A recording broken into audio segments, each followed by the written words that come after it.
সুপ্রভাত প্রিয় দর্শক, আবার একটা নতুন দিন, আবার একটা নতুন জার্নি। আপাতত রিসরা স্টেশন থেকে আপনাদের স্বাগত জানাচ্ছি। যাব যেখানে, সেটা হচ্ছে বেশ প্রাচীন একটি কালীমাতা মন্দির, ব্রহ্মময়ী কালীমাতা মন্দির। পড়ছে এটা হুগলি ডিস্ট্রিক্ট, নসিবপুর স্টেশন। আপাতত তারকেশ্বর লোকাল আমি ধরবো, এখনও অ্যানাউন্স করেনি। তারকেশ্বর লোকাল ধরে নসিবপুর যাব। নসিবপুর থেকে কাছাকাছি পড়বে, টোটো ধরে যাব সন্ন্যাসী ঘাটা। আপাতত সেখানে গিয়ে আপনাদের সঙ্গে কথা হচ্ছে। তাই সন্ন্যাসী ঘাটার যে ইতিহাস সেটা আপনাদের জানাবো। এই ব্রহ্মময়ী কালীমাতা মন্দিরের যে ইতিহাসটা রয়েছে এবং যে গুরুদেব বা যে সাধনা করে এই মন্দির প্রতিষ্ঠা করেছেন, সেটাও আপনাদের সঙ্গে পরিচয় করাবো বা ইতিহাসটা আপনাদের জানাবো। আমার সঙ্গে থাকুন। আপাতত নসিবপুর স্টেশনে গিয়ে আবার কথা হচ্ছে আপনাদের সঙ্গে। সুপ্রভাত। হাওড়া তারকেশ্বর লোকাল একটু লেট ছিল, আর সকাল 8:25-এ ট্রেন ছিল, কিন্তু সেটা ক্যান্সেল হয়ে গেছে। সেই ট্রেন এলো প্রায় 9টা বাজতে 5 মিনিট আগে। সেই ট্রেন ধরে নসিবপুর স্টেশন, খুব একটা দূরত্ব নয়, রিসরা থেকে তিনটে স্টেশন, শ্রীরামপুর, শেওড়াপুলি, দিয়ারা, তারপর নসিবপুর। ভাড়া 5 টাকা জন প্রতি। আপাতত নসিবপুর স্টেশনে উপস্থিত হয়েছি।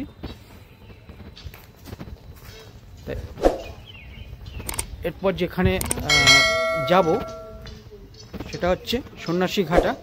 এখান থেকে বেরোবো, বেরিয়ে আপনাদের দেখাচ্ছি কিভাবে যাওয়া যাবে। আমার সঙ্গে থাকুন। একটা সুন্দর আধ্যাত্মিক স্থান, খুবই ভালো জায়গা, অনেক প্রাচীন, 100 বছরেরও অধিক হয়ে গেছে। থাকুন, আপনাদের দেখাচ্ছি। নসিবপুর স্টেশন।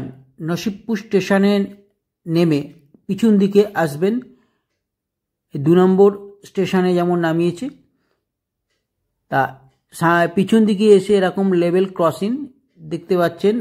লেভেল ক্রসিং কাজ করছে এখানে রেলকর্মীরা। তা এখানে নেমে বাঁ দিকে যাব। এই হচ্ছে নসিবপুর স্টেশন। আমি ডান দিকে যাব না, বাঁ দিকে যাব। ওই বাঁ দিকে এসে এই ক্রসিং পার হয়ে ওই যে ডান দিক, ওই দিক, তা ডান দিক থেকে এই দিকে বাঁ দিকে আসছে। এই বাঁ দিকে সোজা যাব। একটুখানি এগিয়ে গেলেই অটো স্ট্যান্ড আছে। এই অটো স্ট্যান্ড থেকে সন্ন্যাসী ঘাটা অবধি যাওয়া যায়। এগুলো একদম সোজা যাচ্ছে চন্দননগর। তা পথে সন্ন্যাসী ঘাটা 25 টাকা ভাড়া নেবে জনপ্রতি। যদিও এখানে লোক কম থাকে তাই একটু দাঁড়াতে হয়। আপাতত একটু রানিং অটো ধরলাম, 25 টাকা ভাড়া নিল। চললাম, সুন্দর দুদিকে গাছের সারি, পাকা রাস্তা, পরিবেশ দেখতে দেখতে এগিয়ে গেলাম। আমরা আজকে জানবো এই সন্ন্যাসী ঘাটা কেন এরকম নাম, এই নামের ইতিহাস কি, এখানে যে ব্রহ্মময়ী কালীমাতা তার প্রতিষ্ঠাতা যিনি করেছেন তার ইতিহাসটা শুনব। আমার সঙ্গে থাকুন, সবই জানতে পারবেন। বহু প্রাচীন এই কালীমাতা ব্রহ্মময়ী। এই কালীমাতার রূপটিও একটি অনবদ্য রূপ। স্বপ্নাদেশে পেয়েছিলেন সেই যিনি প্রতিষ্ঠাতা। এই হচ্ছে সন্ন্যাসী ঘাটা, এখানে নামিয়ে দেবে। ওইদিকে সোজা চন্দননগর চলে যাচ্ছে। আর এর চেয়ে সুন্দর ফাঁকা স্থান, পথের পাশেই মন্দির, আম গাছে পরিপূর্ণ। এই হচ্ছে মূল মন্দির ব্রহ্মময়ী কালীমাতা। পাশে একটি শিব মন্দির আছে। মোটামুটি 12:30 1টা পর্যন্ত খোলা থাকে। তার আগেই সকাল সকাল চলে আসবেন। সুন্দর গ্রাম্য পরিবেশ, মনোরম প্রাকৃতিক দৃশ্য, মন ভরে যাবে। আমার সঙ্গে থাকুন, সম্পূর্ণ ইতিহাস এখানকার জানতে পারবেন। মন্দিরের গঠনশৈলী একচালা বিশিষ্ট প্রাচীন রীতি। আর ওপরে রত্ন, পঞ্চরত্ন বলা যায়, 4টে, আর মাঝখানে একটি রত্ন। আর গেরুয়া এবং সাদার বর্ণে সজ্জিত মন্দির ব্রহ্মময়ী কালীমাতা। এই ব্রহ্মময়ী কালীমাতার মনোরম মুগ্ধকর দৃশ্য বা প্রতিমা আমরা দেখব। ওপরে একটি শিবের মূর্তি আছে মন্দিরের চূড়ায়। আর এটা যতীন আশ্রম নামে পরিচিত। শুনবেন যে যতীন ঠাকুর কে, কেন ইনি সন্ন্যাসী রূপ ধারণ করলেন। দেখতেই পাচ্ছেন নান্দা সন্ন্যাসী ঘাটা যতীন আশ্রম। নান্দা সামনে একটি নান্দা বাজার আছে। নান্দা বললে এখানে অনেকেই জানে সন্ন্যাসী ঘাটা। নান্দা বাজার থেকে একটু এগিয়ে এলেই সন্ন্যাসী ঘাটা। সামনেই সেই ব্রহ্মময়ী কালীমাতার রূপ। আমার সঙ্গে থাকুন, খুব ভালো লাগবে। অনেক বছরের প্রাচীন এই মন্দির, এই সঙ্গে সত্যি একটা আশ্চর্যকর ইতিহাস জড়িয়ে রয়েছে।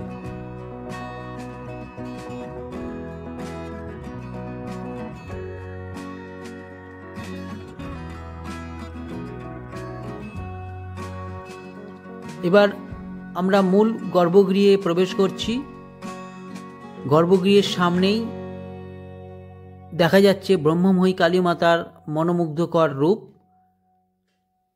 চতুর্ভুজা, গাত্রবর্ণ নীল বর্ণে, মাথায় মুকুট, মন্দিরের চূড়ায় একটি ঝাড়বাতি রয়েছে। সুন্দর বস্ত্র পরিহিত এবং এখানে মহাদেব বাম দিকে মস্তক শায়িত রয়েছেন। তারপর যতীন ঠাকুরের ফটোফ্রেম, একদিকে কালী মাতা রয়েছেন, গণেশের ফটোফ্রেম, তারপর মঙ্গল ঘট, এবং এদিকে ত্রিশূল রয়েছে, রাধাকৃষ্ণ রয়েছে এবং জগন্নাথ বলরাম সুভদ্রা। জগন্নাথ বলরাম সুভদ্রা মূর্তি এবং এখানে রাধাকৃষ্ণেরও মূর্তি রয়েছে। একটি সুন্দর গর্ভগৃহ মন ভরিয়ে দেবে।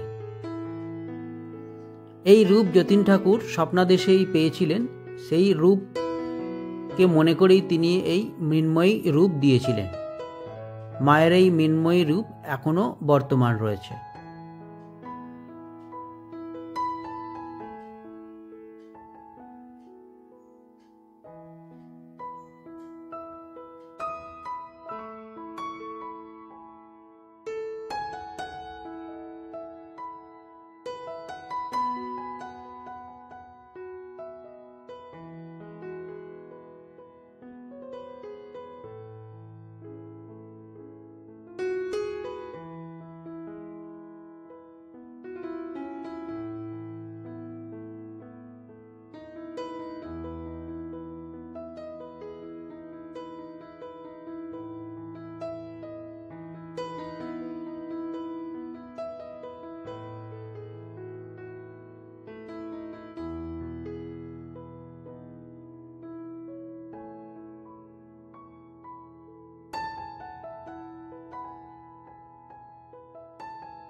সুপ্রভাত প্রিয় দর্শক। সন্ন্যাসীঘাটা, নান্দা সন্ন্যাসীঘাটা, নাসিবপুর, হুগলি জেলা। একটা নতুন দিনে আপনাদের স্বাগত জানাচ্ছি। এটি হচ্ছে ব্রহ্মময়ী কালীমাতা মন্দির। আমার পিছনে যে মন্দিরটি দেখছেন এটা হচ্ছে শিব মন্দির। কেন এই জায়গার নাম সন্ন্যাসীঘাটা তার ইতিহাস আপনাদের জানাবো। আর এই জায়গা সন্ন্যাসীঘাটা কেন হলো, মানে এই মন্দির স্থাপন প্রতিষ্ঠার পিছনে কার অবদান। এটি যতীন আশ্রম নামে পরিচিত সন্ন্যাসীঘাটা জায়গা। তা আপাতত কীভাবে আসবেন, দুভাবে আসা যায়।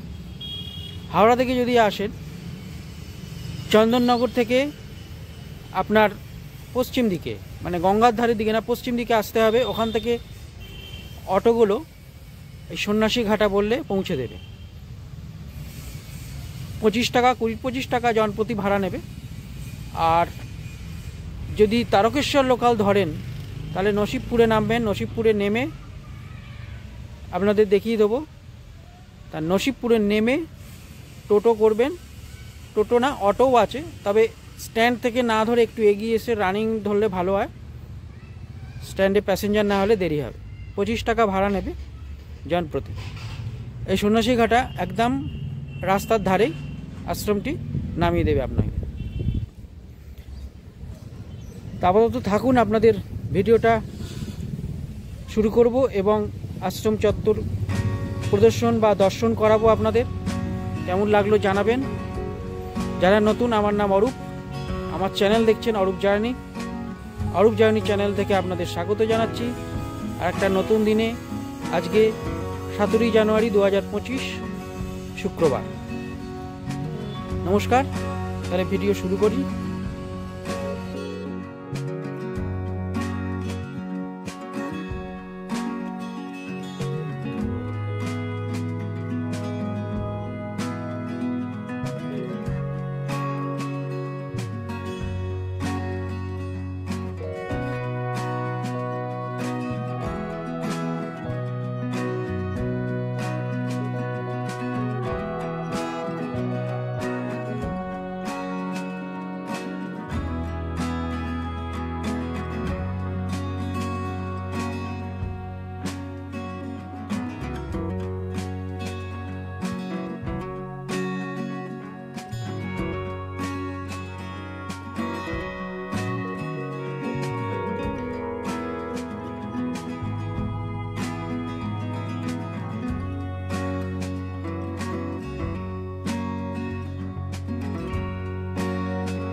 যার এই মন্দির প্রতিষ্ঠার পিছনে মূল অবদান সেই যতীন ঠাকুর।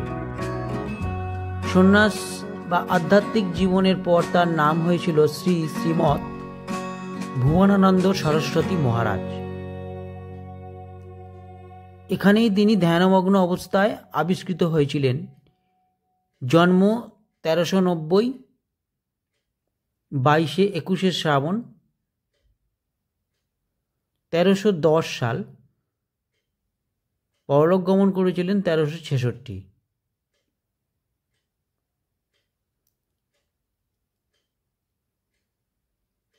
এই মন্দিরের পিছনে একটি নদী বয়ে গেছে, যেটা আপনাদের দেখাবো।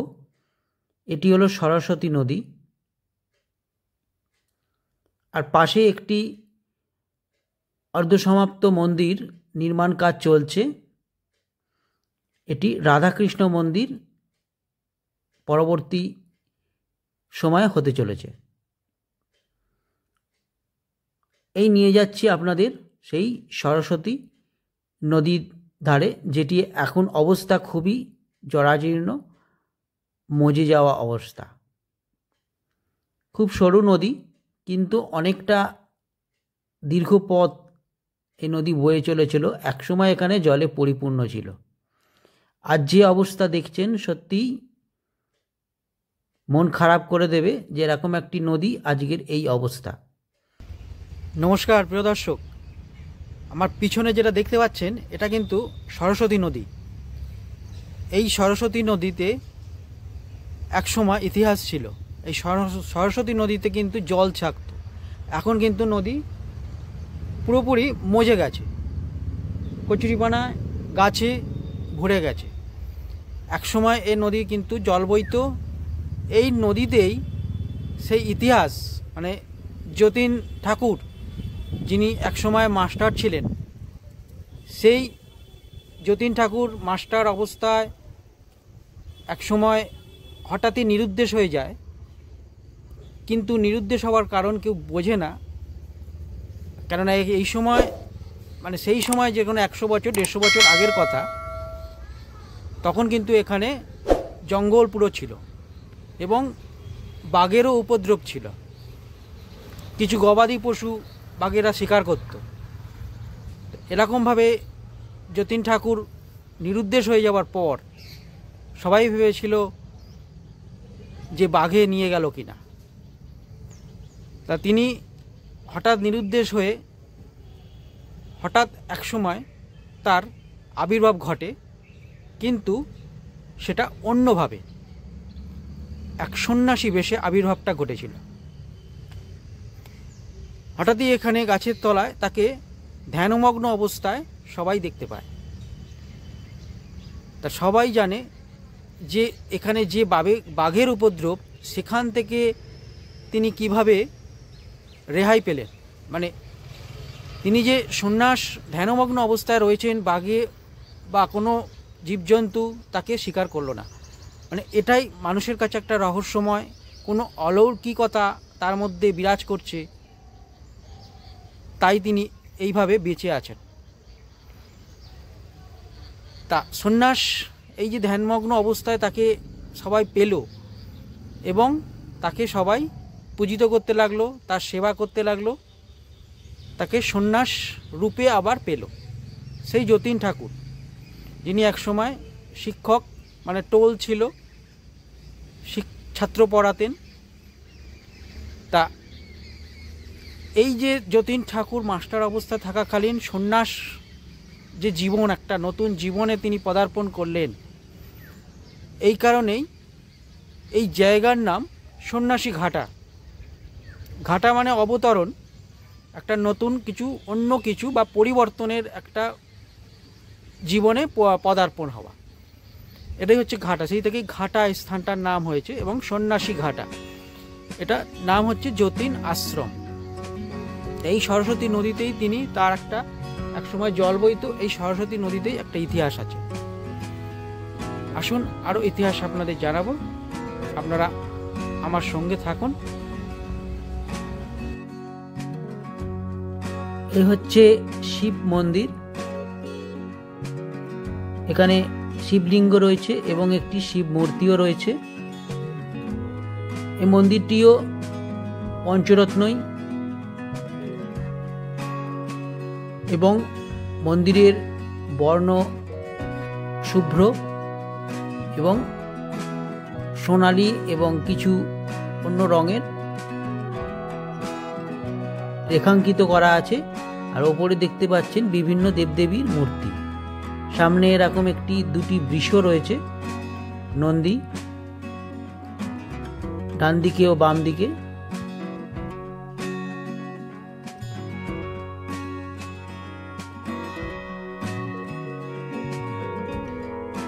সামনে ধূপ মোমবাতি দেওয়ার ব্যবস্থা আছে। আর ওপরে শিব পার্বতী আর মাঝে গণেশ। আসুন মন্দিরের প্রবেশ করি।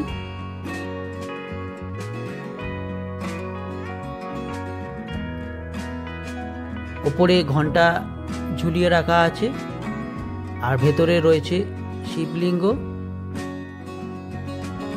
শিব মূর্তি বা মহাদেব মূর্তি মৃন্ময়ী রূপ আছে। পাশে আপনাদের দেখাচ্ছি।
নমস্কার দর্শক, ব্রহ্মময়ী কালীমাতা এবং শিব মন্দির, আরেকটি নতুন মন্দির নির্মাণ হতে চলেছে, রাধাকৃষ্ণ মন্দির, যার নির্মাণ কাজ শুরু হয়েছে, এখনও সমাপ্ত হয়নি।